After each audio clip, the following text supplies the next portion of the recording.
Bonjour à tous, alors nous voici pour une nouvelle vidéo pour la réalisation du montage du fraisier. Je suis vraiment très content d'avoir atteint les 1000 likes et je vous remercie vraiment beaucoup.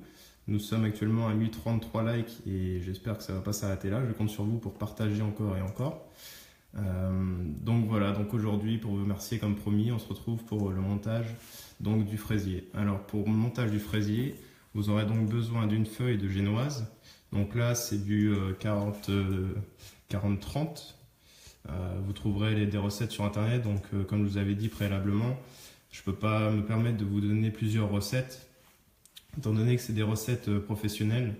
Donc voilà, sinon après, je ne peux pas donner tous mes secrets non plus. Donc vous aurez donc effectivement besoin d'une feuille de génoise, de la crème diplomate. Alors moi j'ai choisi la crème diplomate parce que je la trouve beaucoup plus légère. Alors à savoir, la crème diplomate, c'est simplement une crème pâtissière éventuellement collée à la gélatine, rajoutée avec à peu près un quart de crème fouettée par rapport au poids total de la crème pâtissière. Donc à savoir que là, moi je l'ai collé un peu à la gélatine. Pour 2 kg de masse totale, j'ai mis 5 feuilles de gélatine. Donc je répète, c'est bien pour poids total, 2 kg total. J'ai rajouté 5 feuilles de gélatine. Et ensuite, vous rajoutez donc un quart de crème fouettée par rapport à votre recette de crème pâtissière. Encore là, vous allez pouvoir retrouver une recette sur internet assez facilement de crème pâtissière, vous en avez beaucoup. Et si vous avez peur que votre fraisier tombe ou quoi, ou si vous n'avez pas l'habitude de votre crème pâtissière, n'hésitez pas à la coller donc à la gélatine. Donc ensuite, ah oui, et donc je reviens un peu à la crème aussi, vous pouvez faire une crème mousseline. Donc c'est une crème pâtissière montée au beurre. Donc c'est autre chose, il y a beaucoup de pâtissiers qui préfèrent la crème mousseline, peut-être par sécurité ou je sais pas, mais bon, moi j'ai fait une fois dans mes boutiques antérieures de la crème diplomate. Et depuis, je suis un peu tombé amoureux de cette crème-là et je fais toujours mes fraisiers avec cette crème-là. Et tous les gens sont contents, tous les clients sont contents également. Et voilà. Et la crème mousseline est un peu trop gras à mon goût. Et par contre, c'est sûr qu'elle tient mieux. Mais bon, c'est un peu plus gras et au palais, c'est pas terrible. C'est moins léger, quoi. C'est moins light. Voilà. Donc ensuite, un sirop d'imbibage. Donc vous pouvez utiliser ce sirop pour imbiber par exemple vos forêts noires. Là par exemple, ça va être un fraisier, enfin tout ce qui est génoise.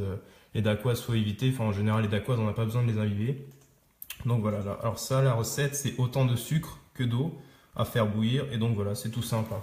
Donc là, il y a 250 g d'eau, 250 g de sucre que j'ai fait bouillir, ensuite refroidi. Et vous obtenez donc le sirop d'imbibage. On appelle autrement dit un sirop à 30 degrés baumé. Voilà.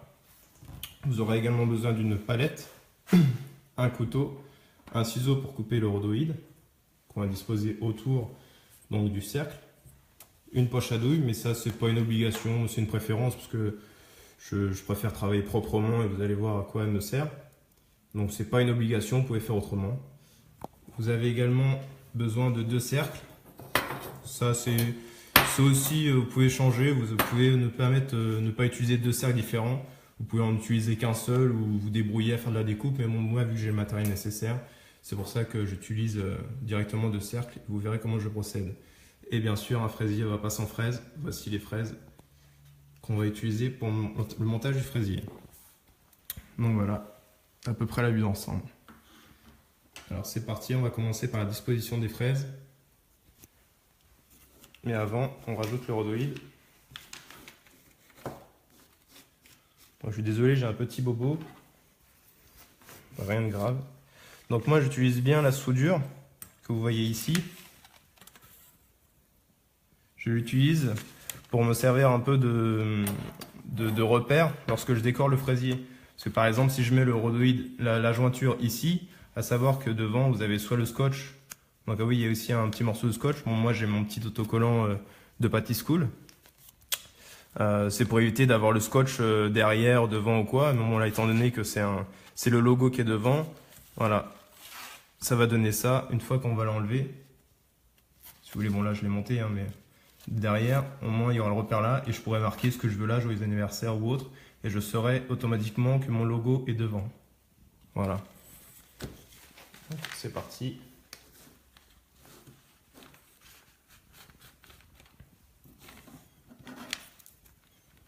Je coupe pas trop, juste ce qu'il faut.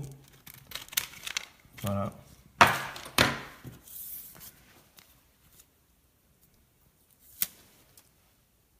Le petit logo.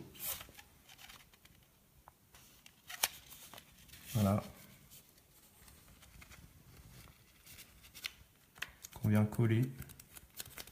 Et voilà, vous avez vos rhodoïdes. Si vous avez des questions, n'hésitez pas. Je ne sais pas si on peut les voir. On voit pas de commentaires pour l'instant. Alors, après avoir disposé le rhodoïde, on va découper les fraises. Alors, vaut mieux prendre des fraises de taille moyenne, j'ai envie de dire. Voilà, donc vous coupez bien la queue. Coupez dans ce sens-là. Ensuite, on commence les dispositions. Il faut essayer d'avoir à peu près les mêmes tailles de fraises. Pour pas se retrouver avec une petite, une grosse, une petite, une grosse, ou alors deux grosses qui prennent déjà une bonne partie du cercle. Si vous avez des fraises régulières, ce sera beaucoup plus joli.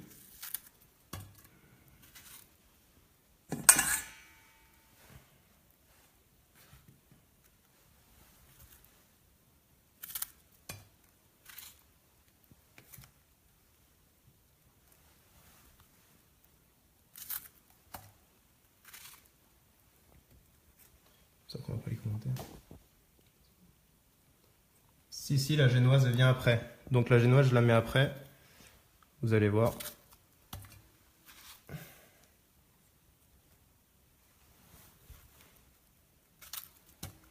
Après, c'est vrai qu'il y a différents types de montage. Il y en a qui préfèrent mettre la génoise avant. Moi, esthétiquement, je trouve que c'est moins joli. Parce que quand on enlève le cercle, on voit la génoise en dessous, les fraises au-dessus. Moi, je préfère voir les fraises directement directement avec le carton or, en fait. Après, c'est une histoire de goût. Je sais qu'à l'école, beaucoup apprennent avec la génoise en premier, mais bon. Bref, vous adaptez comme vous voulez. Moi, je vous montre comment moi je le monte. Après, si vous voulez modifier des choses, chacun fait comme il veut. Voilà. Donc là, on a nos fraises qui sont bien réparties.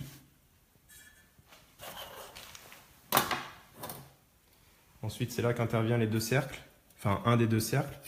Donc du coup, le plus petit, je vais utiliser donc pour le mettre à l'intérieur, par rapport à la taille des fraises. Vous voyez, ça rentre bien. Et l'autre plus grand, il viendra donc pour finir au-dessus. Voilà.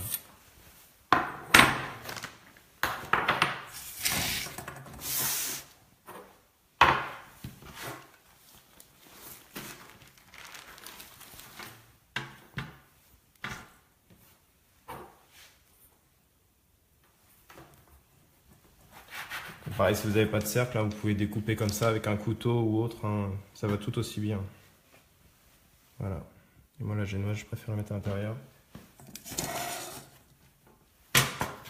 Je vais déjà découper le deuxième cercle, comme ça, ce sera fait. Qui viendra au-dessus.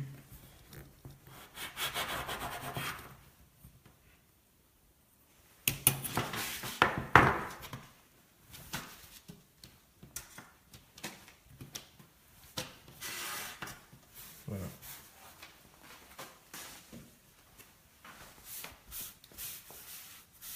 Il y a quelqu'un qui demande où est-ce qu'on peut trouver des cercles.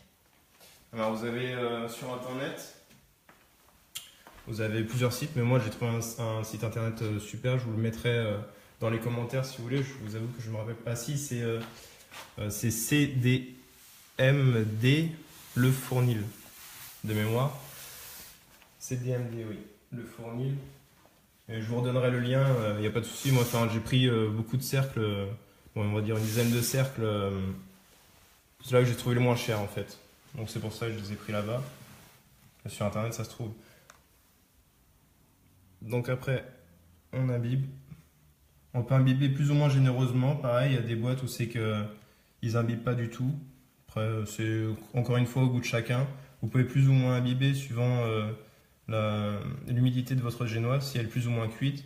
La mienne, elle est juste cuite en fait. Elle est suffisamment moelleuse, elle colle un tout petit peu, très légèrement, donc c'est pour ça que j'imbibe pas beaucoup. Mais si par exemple vous la cuisez un peu plus ou un peu trop, n'hésitez pas à imbiber un peu plus. Et ne pas oublier les bords, parce que souvent on les néglige et c'est là où c'est le plus sec. Il y a quelqu'un qui demande si c'est un sirop neutre. Je sais pas ce que vous appelez sirop neutre. Alors c'est un sirop d'imbibage en fait. C'est autant de sucre que d'eau. Voilà. Il faut savoir qu'il y a aussi le sirop à baba. C'est 2 fois plus d'eau que de sucre qu'on fait bouillir.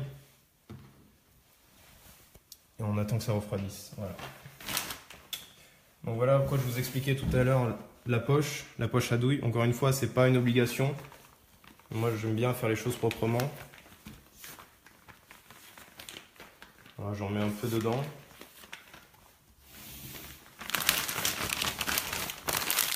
Voilà. Donc ça servira à coller le bord des fraises et à chasser les bulles d'air par la suite. Donc là, vous pourrez très bien mettre un coup juste une corne comme ça de crème et puis après, à l'aide de la palette, chasser l'air. Mais bon, là au moins, je sais qu'avec la poche, j'ai déjà fait la moitié du travail et j'ai juste la dose de crème qu'il me faut. Voilà.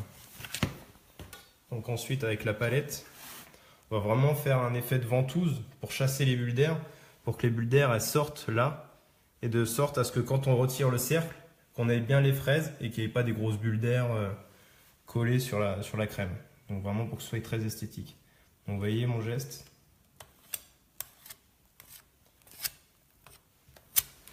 Voilà.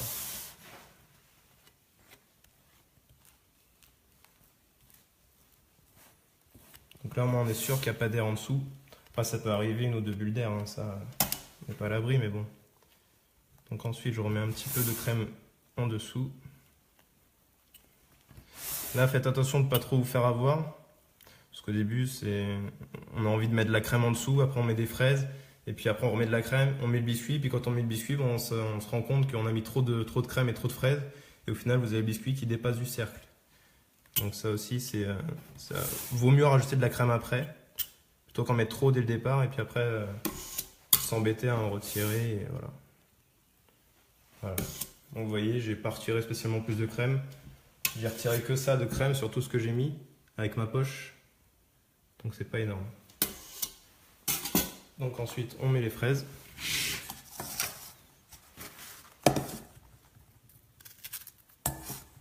Donc là, vous pouvez les couper en 2, en 4, c'est comme vous voulez, suivant la grosseur aussi de vos fraises, suivant quand est-ce que le fraisier sera servi. À savoir que si vous mettez, si par exemple vous le servez le lendemain ou par exemple si c'est le lendemain, privilégiez un peu plus des morceaux un peu plus gros. À savoir que vos fraises elles vont elles vont ramollir un petit peu.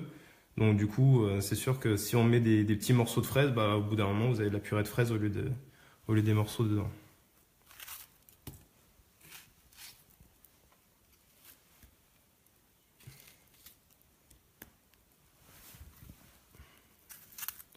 Après, vous pouvez faire exactement le même procédé pour les poiriers. Pareil, vous mettez des poires au sirop ou comme vous voulez, hein. Des poires au sirop, des multifruits. Donc, vous mettez des abricots, des kiwis, des fraises, framboises. Vous faites ce que vous voulez, des ananas. Il y a Véronique qui demande, vous l'avez fait comment votre crème? Alors, comme j'ai expliqué dans les recettes précédemment, je peux pas me permettre de donner les recettes, je suis désolé. Par contre, vous allez trouver des recettes sur internet. C'est une recette, c'est une crème diplomate.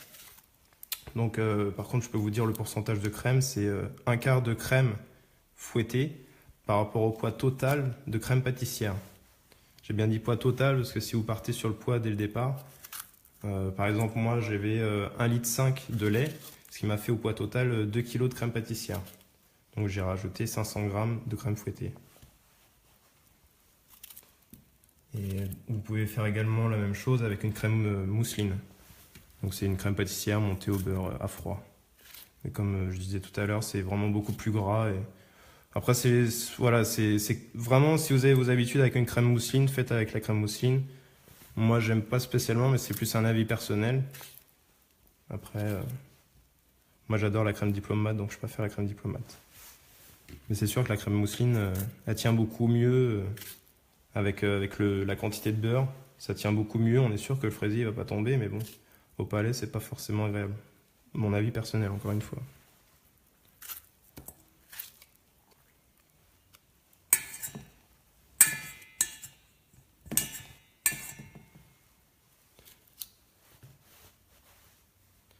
pareil, vous pouvez faire pareil encore une fois avec des framboises.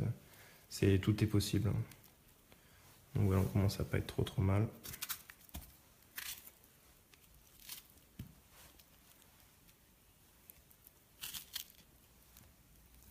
Si vous êtes vraiment gourmand, vous pouvez rajouter un petit coulis de fraises après, dessus, en plus des fraises.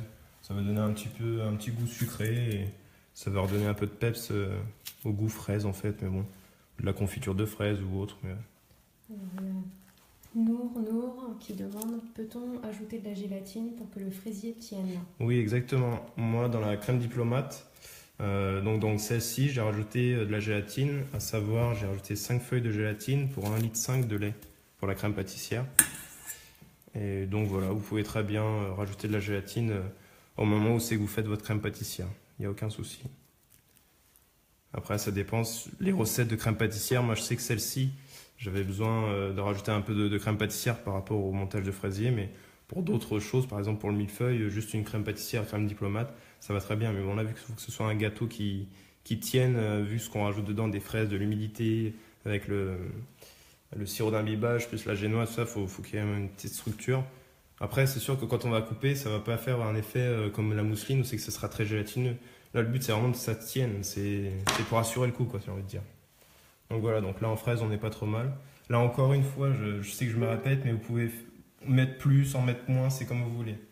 Voilà. Je peux même en rajouter une seule en plus, à la rigueur. Le but, c'est que faut penser aux convives et qu'ils aient à chaque part, en fait, il faut qu'il y ait des fraises. Voilà. Partout. Par contre, tu as un petit détail important. Évitez de mettre des fraises vraiment sur le côté là. Je sais pas si on va bien.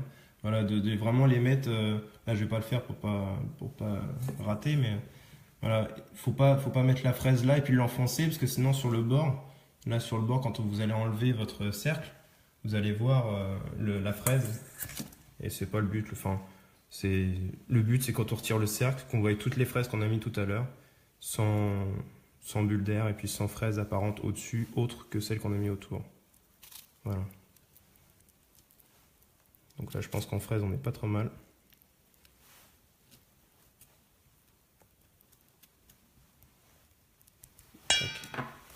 Bon, je rajoute encore un tout petit peu de crème, juste pour lisser et puis pour combler les trous.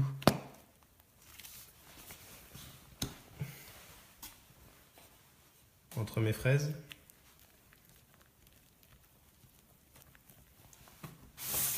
Ça aussi, c'est un coup de main à prendre, le coup de palette.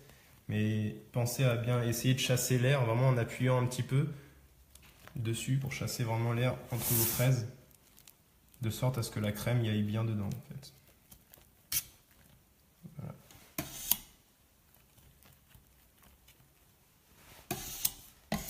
Voilà. Donc ensuite l'autre disque de génoise, vous pouvez l'imbiber des deux côtés si vous voulez. Mais moi, vu que la mienne, vous voyez, elle est plutôt très bien cuite. Donc elle est suffisamment humide, j'ai envie de dire, elle n'est pas sèche du tout. Donc je vais l'imbiber que d'un côté. Et encore une fois, vous pouvez ne pas du tout l'imbiber, c'est comme vous voulez. Voilà. Moi je préfère ce côté-là, parce que au cas où, si ça vous arrive, que vous vous rendez compte que c'est trop haut par rapport à votre cercle, au moins si vous lissez avec un peu de crème, ce sera toujours un peu de la même couleur. Vous voyez ? Ce sera toujours un peu de la même couleur, donc ça se verra moins que si c'est ce côté-là, par exemple. Voilà. Donc vous voyez la taille, on arrive bien par rapport aux fraises qu'on a disposées tout à l'heure.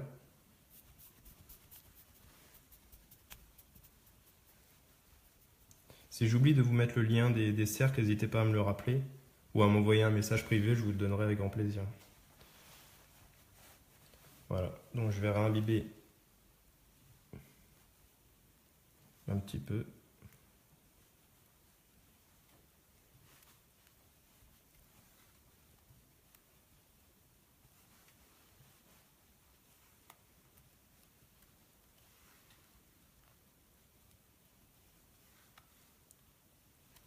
Voilà.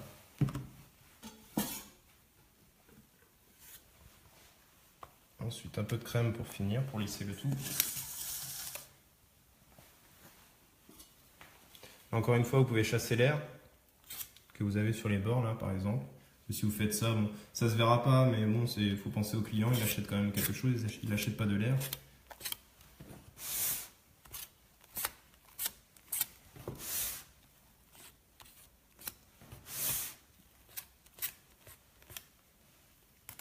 Voilà. Ensuite, on peut lisser. S'il faut rajouter un peu de crème. Il y a Christine qui demande c'est quoi pour imbiber. Alors, c'est un sirop à 30, ce qu'on appelle un sirop d'imbibage. C'est autant de sucre que d'eau à bouillir. Donc, vous mettez par exemple 200 g d'eau avec 200 g de sucre. Vous faites bouillir, ensuite vous laissez refroidir et vous obtenez exactement la même chose que j'ai là. Voilà. Et vous pouvez faire pareil, vous pouvez imbiber vos génoises pour les forêts noires ou autres entremets. Hein. Il y a Jean-Michel qui demande c'est quoi le pourcentage de crème montée. C'est 25%. Voilà. Par rapport au poids total de crème pâtissière. Vous pouvez en mettre plus ou moins, mais après, si vous en mettez plus, ça risque à ce que votre fraisier tienne moins.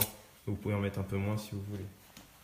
Il y a Isabelle qui demande si on peut imbiber avec de l'alcool aussi. Tout à fait, oui, bien sûr. C'est une très bonne question. Vous pouvez imbiber avec de l'alcool.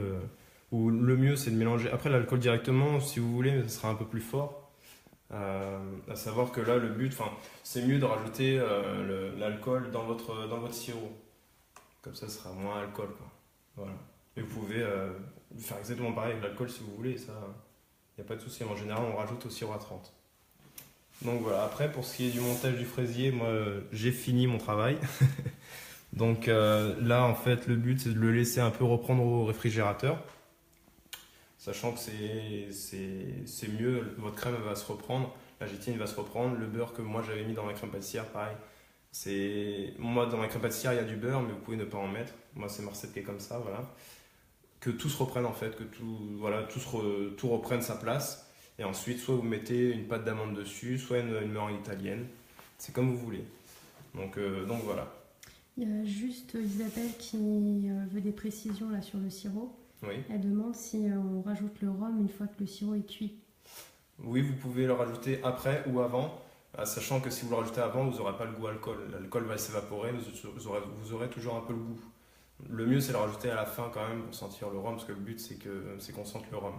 Donc après, c'est au choix en fait. On a Jean-Michel qui demande si on peut aussi le faire avec un biscuit Joconde. Oui, vous pouvez. Alors en général, ça m'est arrivé de le faire, un biscuit Joconde et puis garder un côté moelleux avec la génoise. Vous pouvez faire du biscuit Joconde, il n'y a pas de souci. Ce qu'il y a, c'est que c'est forcément beaucoup plus fin, donc moins moelleux. Mais c'est vraiment, vous pouvez faire une dacquoise, pareil avec la dacquoise, pareil avec la génoise, pareil avec la Joconde. Il y a beaucoup. Vous pouvez mettre un biscuit chocolat, vous faites ce que vous voulez. Hein. Vous faites vraiment ce que vous voulez. Il y a Nour qui demande une rosace de lamelles de fraise au-dessus, c'est possible? Oui, tout à fait. Ouais. Après, moi, je ne vais pas le faire là parce que je ne vois pas l'utilité. Mais oui, vous faites ce que vous voulez. Après, c'est vraiment en termes de décoration. Après, comme je vous ai dit, vous pouvez mettre la pâte d'amande, faire un décor au cornet ou vous amuser, faire ce que vous voulez. Et ensuite, faire un décor de fruits avec des groseilles, fraises. Voilà, c'est des mûres. Enfin, vous faites ce que vous voulez. Voilà, je crois qu'il n'y a plus de questions. Voilà. Si vous avez des questions, n'hésitez pas, c'est tout de suite. Et parce que moi, après, comme je vous ai dit, le montage est fini. Je vous montrerai bien sûr demain le résultat sur la page Facebook et sur Instagram si vous me suivez également. Donc voilà, la finition se fera demain. Il y a Mickaël qui demande pour la gélatine comment bien la doser. Ça, c'est avec votre recette, ça dépend si elle est plus ou moins collée avec votre maïzena, votre poudre à flan ou ce que vous utilisez, les jaunes et tout ça, suivant la quantité en fait. Parce qu'il y a des crèmes pâtissières qui sont très, très molles en fait et d'autres très épaisses. C'est qu'on n'a même pas besoin de rajouter de gélatine. Moi, je sais que ma recette, elle est un peu molle, elle se tient quand même, mais par sécurité, j'en rajoute un peu parce que je sais que dès que j'en rajoute de la crème fouettée, elle a tendance à retomber un peu. Donc là, je sais qu'avec la gélatine, elle se reprend beaucoup mieux. Après, par rapport au dosage, c'est plus par rapport à votre propre recette en fait. J'ai envie de vous dire, il faut faire des tests. Voilà. Il y a Chantal aussi qui posait une question sur le coulis. Est-ce qu'on peut mettre un coulis? Oui, bien sûr, vous pouvez mettre un coulis. Donc au moment de mettre les fraises, vous mettez un petit coulis de fraises. Pas trop, parce que si vous en mettez un peu trop, après ça risque de déborder. Et donc tout humidifier, votre crème diplomate ou mousseline, votre génoise, elle va être toute détrempée. En plus, si vous l'imbibez, mettez-en un petit peu, pas trop, mais un petit peu, oui. C'est même meilleur d'ailleurs. Voilà. Écoutez, je vous remercie beaucoup. C'est vraiment un plaisir pour moi de vous avoir présenté cette vidéo-là. Je vous remercie vraiment beaucoup parce que c'est grâce à vous qu'on a éteint les 1000 likes. Là, tout à l'heure, on était à 1033 likes pour être précis. Donc voilà, n'hésitez pas vraiment à partager et puis à faire parler de Patty School, quoi. Je vous remercie encore. Bon week-end de Pâques à tout le monde. Passez un bon week-end de 3 jours et reposez-vous bien. Et à la prochaine. Au revoir.